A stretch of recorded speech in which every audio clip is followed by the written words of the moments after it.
గ్రామ సభలలో ఏం చెప్తారు?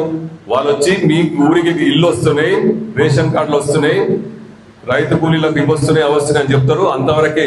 కానీ మీరు గట్టిగా ఉండి ఏదైతే లిస్టు వాళ్ళ నుంచి వచ్చిందో అది అనౌన్స్ చేయించకండి. ఎందుకంటే నేను అన్ని వదిలిపెట్టి ఈరోజు నా సుఖాంతమైన జీవితాన్ని వదిలిపెట్టి ఈరోజు ఇక్కడ నిలబడి మీ 24 గంటలు మీ సేవలో ఉన్నా. మీకు ఎటువంటి సమస్యలు నాకు తీర్చడానికున్నా. రేపు పొద్దున రేషన్ కార్డులైనా సరే, ఇండ్లైనా సరే, ఆ గ్రామ కార్యకర్తలు, ఆ గ్రామ పెద్దలు కలిసి కూర్చొని డిసైడ్ చేసిన వాళ్ళకే లిస్ట్ ఇప్పిస్తాం. లేకపోతే ఒక్కరు కూడా రేషన్ కార్డు రాదు, ఒక్కరు కూడా ఇండ్లు రావు. మనం చెప్పే వరకు నేను చెప్పిన కలెక్టర్ గారు కూడా ఆదేశాలు ఇవ్వడం జరిగింది.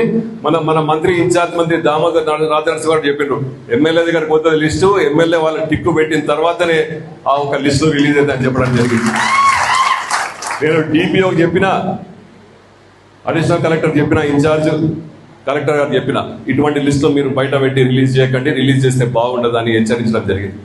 కాబట్టి నేను 24 గంటలు మన కార్యకర్తలు, మన పబ్లిక్ అని ఆలోచిస్తున్నా.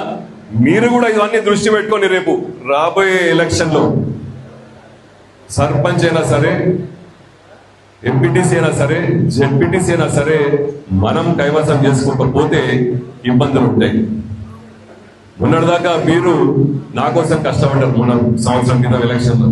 ఇప్పుడు మీకోసం మీరు కష్టపడాలి, దాంట్లో నేను పాటుపడాలి, తోడ్పడాలని మొదటిసారి కోరుకుంటూ, తప్పకుండా గ్రామం ఆ రోజు మనం ఎట్లా తిరిగినామో లోకల్ బాడీ ఎలక్షన్లో కూడా అలాగే తిరుగుతాం. రేవంత్ రెడ్డి గారు ఏం చెప్పిండ్రు, మా నాయకులకు సూచించారు, వాళ్ళు కార్యకర్తలు ఎట్లా కష్టపడ్డారో రేపు వాళ్ళ కోసం ప్రతి ఒక్క నాయకుడు కష్టపడాలని చెప్పడం జరిగింది.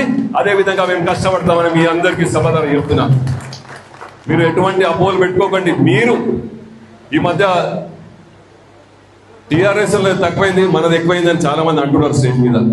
ఎవరు వచ్చినా మనోళ్ళ గురించే కంప్లైంట్, సార్ వాడు అట్లా చేసిండంటే వీడు ఇట్లా చేసి. అది కొంచెం తగ్గించుకోండి, గ్రూపులు కాకండి. గ్రూపులు అనేది ఏం లేదు, అందరం ఒకటే సింబల్ మీద ఉన్నాం. ఏం సింబల్? ఆకలేదు నేను గట్టే చెప్పండి.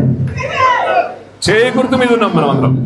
సో చేయకూడదు ఏమైనా ఉంటే సమన్వయం చేసుకోవాలి. కాబట్టి అతి త్వరలో దాన్ని కూడా మనం ముఖ్య కార్యకర్తల్లో అధికారులకు కూర్చోబెట్టి మాట్లాడి అంత దూరం రాకుండా, నా దగ్గరకు రాకుండా చేద్దామని చెప్పారు. కాబట్టి అది కూడా తప్పకుండా చేద్దాం. నేను ఇక్కడున్నా, హైదరాబాద్ ఉన్నా, ఎక్కడున్నా కూడా మన నియోజకవర్గం గురించి ఆలోచిస్తున్నాం. కాబట్టి మీరు అందరూ కూడా రేపు రాబోయే ఎలక్షన్లో